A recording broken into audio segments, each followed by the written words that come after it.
राधे राधे दोस्तों, हमारे चैनल चतुर्वेदी ज्ञान ज्योति में आपका हार्दिक स्वागत है। आप सब कैसे हैं यह बताने के लिए कमेंट बॉक्स में जय श्री राधे जरूर लिखें। राधे रानी की कृपा से आपका सब मंगल होगा। दोस्तों, सावन का पवित्र व पावन माह आ चुका है। शिव भक्त इस माह का इंतजार करते रहते हैं ताकि वे अपने भोलेनाथ भगवान को प्रसन्न कर सकें और उनकी कृपा पा सकें। भोलेनाथ को प्रसन्न करने के लिए भक्तगण सावन के पूरे माह ही व्रत करते हैं। कई लोग सावन सोमवार का व्रत करते हैं। ऐसे में अगर आप किसी कारण व्रत नहीं कर पा रहे हैं तो आप इस व्रत कथा को जरूर ही सुने। कथा इस प्रकार से है। एक समय की बात है, किसी नगर में एक साहूकार रहता था। उसके पास धन की कोई कमी नहीं थी, लेकिन उसकी कोई संतान नहीं थी। इसी कारण वह बहुत दुखी रहता था। पुत्र पाने के लिए वह प्रत्येक सोमवार को व्रत रखता था और श्रद्धा के साथ शिव मंदिर जाकर भगवान शिव और माता पार्वती जी का पूजन करता था। वह बहुत बड़ा शिव भक्त भी था। उसकी भक्ति को देखकर एक दिन माँ पार्वती प्रसन्न हो गईं और भगवान शिव से उस साहूकार की मनोकामना पूरी करने को कहा। पार्वती जी की इच्छा सुनकर भगवान शिव ने कहा कि हे देवी, इस संसार में हर प्राणी को उसके कर्मों का फल मिलता है और उसके भाग्य में जो भी लिखा है वह उसे भोगना ही पड़ता है। लेकिन पार्वती जी ने साहूकार की भक्ति का मान रखने के लिए उसकी मनोकामना पूर्ण करने को कहा। माता पार्वती के आग्रह पर शिव जी ने साहूकार को पुत्र प्राप्ति का वरदान तो दे दिया, लेकिन साथ ही यह भी कहा कि उसके बालक की आयु केवल 12 वर्ष की होगी। माता पार्वती और भगवान शिव की बातचीत साहूकार सुन रहा था, इसलिए उसे ना तो इस बात की खुशी थी और ना ही दुख। वह पहले की तरह ही शिव जी की पूजा करता रहा। कुछ समय के बाद साहूकार के घर एक पुत्र का जन्म हुआ। जब बालक 11 वर्ष का हुआ तो साहूकार ने उसे पढ़ने के लिए काशी भेज दिया। साहूकार ने अपने पुत्र के मामा को बुलाकर उसे बहुत सारा धन दिया और कहा कि तुम इस बालक को काशी विद्या प्राप्ति के लिए ले जाओ और मार्ग में यज्ञ कराते हुए और ब्राह्मणों को भोजन कराते हुए और दान दक्षिणा देते हुए ही जाना।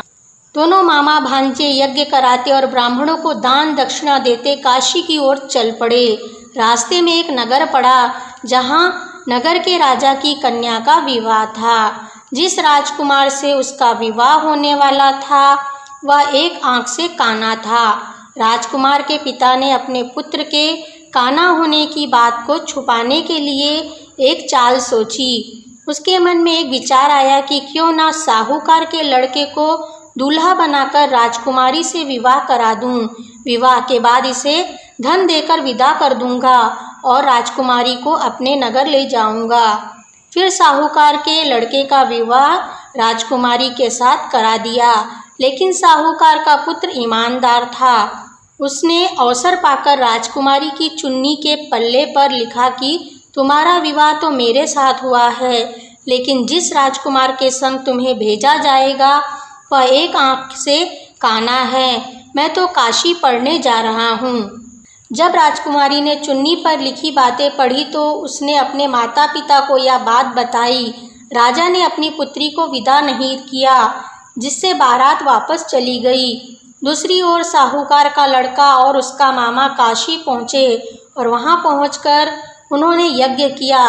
जिस दिन लड़के की आयु 12 वर्ष की हुई उसी दिन यज्ञ रखा गया।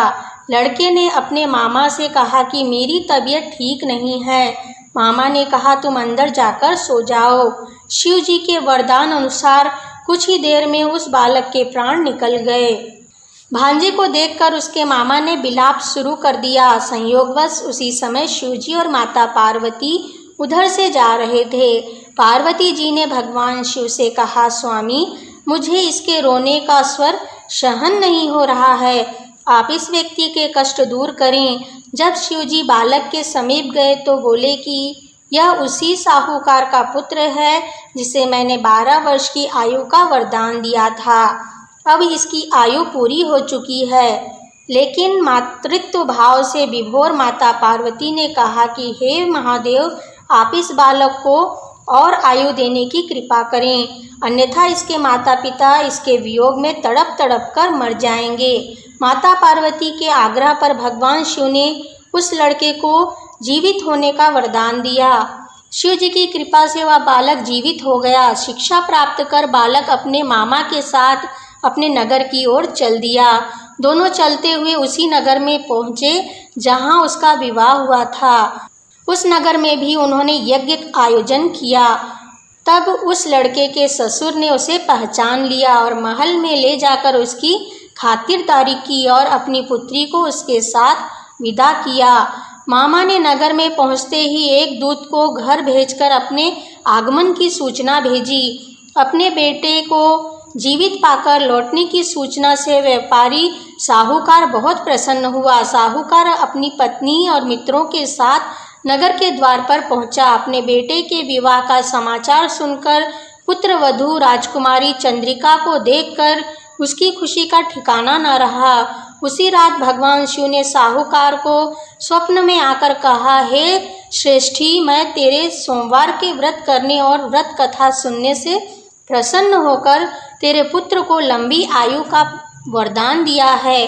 कहते हैं कि जो भी कोई इस कथा को पढ़ता है, सुनता है, भोलेनाथ उसकी हर मनोकामना को जल्दी ही पूरी करते हैं।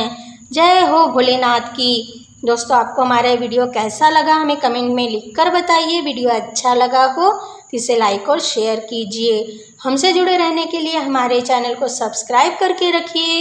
वीडियो देखने के लिए आप सभी का धन्यवाद।